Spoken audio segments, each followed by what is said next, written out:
I think about Kafka, whom we continue to read in times of all kinds of, whether social change or not, because his way of thinking about fable, his way of thinking about government power has become really timeless now, in a way that a blog post is not. So going back and looking at all the tools for storytelling and putting those in front of you and learning what they are as a young writer, it seems to me important, even if you want to fly some kind of political flag.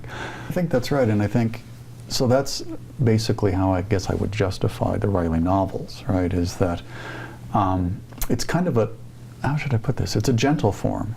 We don't feel threatened by the noir mystery, we don't feel threatened by the crime, we kind of know, right? We're going to get an answer at the end? It's inviting. Is that what we know? Okay. Well, it's inviting, right? And so you can ask some hard questions, right? You know, is Stoicism the right approach to life? Do we detach ourselves from our actions, right?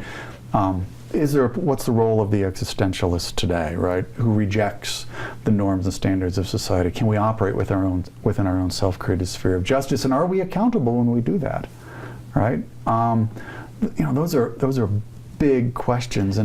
And what Riley, for me, is addressing in the 70s in San Francisco are really these perennial questions that are now returning today. But if I wrote this in today's San Francisco, you know, with a white-on-black police killing, right, with the, you know, particulars of the LGBT community at this time, to me, there's a kind of intensity, a kind of off-puttingness, a sense of, well, who are you to be saying? But if we back it up 30 or 40 years, we can ask those same questions that continue today, right? What is the relationship between the genders, right? What are the genders, right? What is the relationship among the races? What is the relationship among wealth and poverty?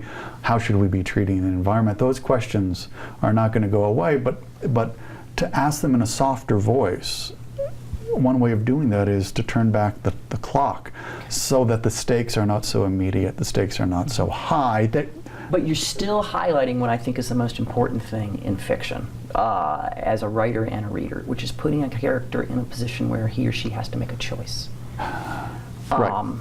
Good, and maybe there are no good choices, but by putting some sort of pressure, putting them in some sort of environment where they have to choose one course of action over another, is to me at the essence of our work. And so I think I would say this is a really exciting time to be a writer of anything. I would argue it's a triply exciting time to be a fiction writer in America because of exactly the forces that you're sensing and that you begin to address in this novel. Well, I think you're absolutely right, and this question of choice, right? And I tell students when I've taught ethics classes, right? If you think ethics is about choosing between good and evil, right? Then you're a psychopath, and I can't help you, right? You choose the good, right?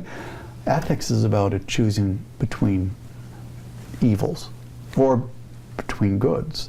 That's where it's complicated, right? Is there is no good answer, right. But you can't not answer is to answer as well. Right, you can't not act, or you could. But that is an action. You've made the choice to let it be, and so, no, there's no escape. I think that's really wonderfully articulated.